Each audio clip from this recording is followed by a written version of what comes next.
పవన్ అభిమానులు ఎప్పుడెప్పుడా అని ఎదురు చూస్తున్నటువంటి ఓజీ సినిమాకి సంబంధించినటువంటి ఫంక్షన్ మాత్రం సూపర్ హిట్ అయిందనాల సంబరాలు చేసుకున్నారు. కుండపోత వర్షం.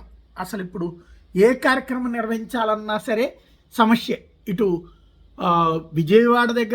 విజయవాడ ఉత్సవ దగ్గరన భారీ ఎత్తున సంబరాలకు ప్రిపేర్ చేశారు ఓజీది అని చెప్పినటువంటి సందర్భం. రెండో పక్కన అక్కడ తెలంగాణలోనూ ఏర్పాటు చేశారన్నటువంటి సందర్భం.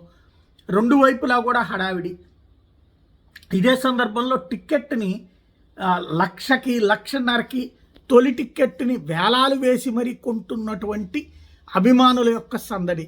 వీటన్నిటి మధ్యన స్వయంగా తనే ఇనిషియేటివ్ తీసుకుని పవన్ కళ్యాణ్ తన జీవితంలో చేయనిది చేసుకొచ్చారు.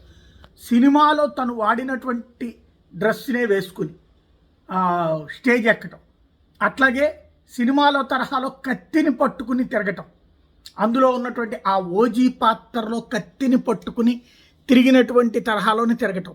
నేను డిప్యూటీ సీఎం అనేటటువంటి పదవినే మర్చిపోయాను అన్నటువంటి ఆయన వ్యాఖ్యలు అభిమానులు కేరింతలు కొట్టడానికి కారణమైంది.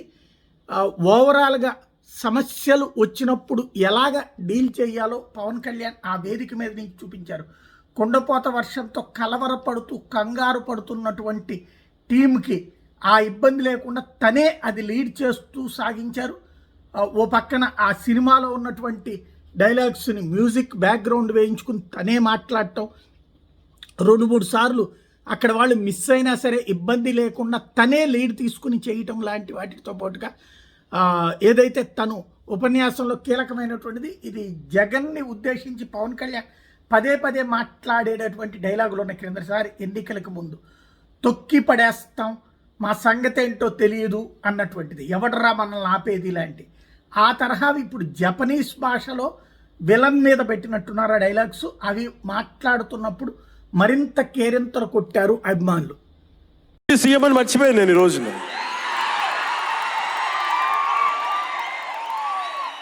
మీరు ఊహించుకోండి, ఒక డిప్యూటీ సీఎంలో కత్తి పెట్టుకొని వస్తే ఎవరన్నా ఊరుకుంటారు చెప్పండి? సినిమాల్లో కాబట్టి చెల్లిపోయింది.